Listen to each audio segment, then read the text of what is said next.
هەڵەبجە لە ساڵی 1970 بۆ یەکەم جار بوو بە قەزا دوای 124 ساڵ بە بڕیاری 568 لە 31 دوانزەی 2013 ئەنجومەنی وەزیرانی عێراق یاسای پێکێنانی پارێزگای هەڵەبجە پەسەند دەکات.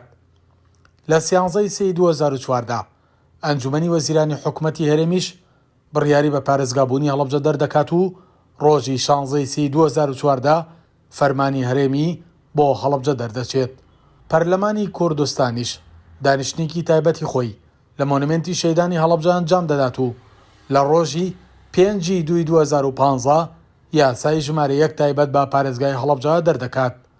لە دوای دەرچوونی ئەو بڕیار و یاسایانە تاوەک ئێستا هەیکەلەی ئیدارەی پارێزگای هەڵەبجە بە تەواوەتی پێک نەهێنراوە.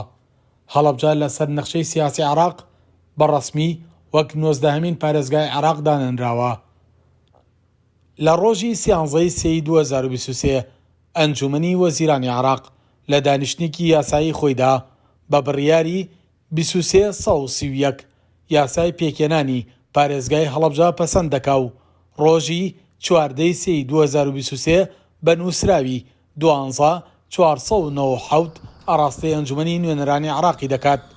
ئەم یاسایە دوای پەسەندکردنی لە ئەنجومەنی نوێنەرانی عێراق و بڵاوکردنەوەی لە وەقایعی عێراقدا هەڵەبجە دەبێتە 19هەمین پارێزگای عێراق.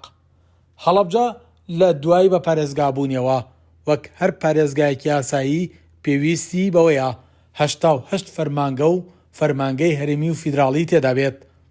بەر لەوەی ببێت بە پارێزگا خاوەنی 38 فەرمانگە بووە. لەگەڵ بوونی هەڵەبجە بە پارێزگا ئاستی ئەم فەرمانگانە بەرزکرایەوە بۆ ئاستی پارێزگا. لە دوای بە پارێزگابوونی هەڵەبجەش بڕیار بۆ کردنەوە و دامەزراندنی 17 فەرمانگەی نوێ دەرچووە. تاوەک ئێستاش 20 فەرمانگە ماوە کە فەرمانی دامەزراندن و دروستکردنیان بۆ دەربچێت.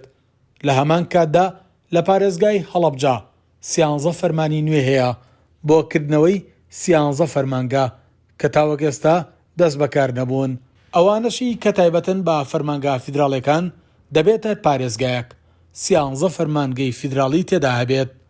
هەڵەبجە فەرمانی 8یانی هەیە، 5 فەرمانگەشیان تاوەکو ئێستا حکوومەتی عێراقی فیدراڵ فەرمانی کردنەوەی بۆ دەرنەکردوون. ئێستا پارێزگای هەڵەبجە پێک دێت لە قەزایەک و 4 ناحیە کە ناوەندی قەزا هەڵەبجەیە و ناحیەکانی بەمە و سیروان و بیارە و خوڕماڵ لە خۆی دەگرێت. لەم پارێزگایەدا 135,384 هاوڵاتی نیشتەجێیە. هەڵەبجە لە ڕووی خزمەتگوزاری و بەگەرخستنی پرۆژەکانەوە پێویستی بە بودجەیەکی زەبەلاحە. پێویستە هەردوو حکوومەتی عێراق و هەرێم بە ئەرکی خۆیان بەرامبەر بەم شارە هەڵبستن، چونکە لە ساڵی 2010 تاوەک ساڵی 2020 لە سنووری پارێزگای هەڵەبجەدا 199 پرۆژە و پاکێج ڕاوەستاون بەهۆی نەبوونەوەی بودجەوە کە پێویستیان بە 264 ملیار دینارە. لە ئێستاشدا توانراوە بە بڕی 9 ملیار دینار نزیکەی 10 پرۆژە بەگەڕ بخرێتەوە. سەلاح جەمیل، کورسات نیوز، هەڵەبجە.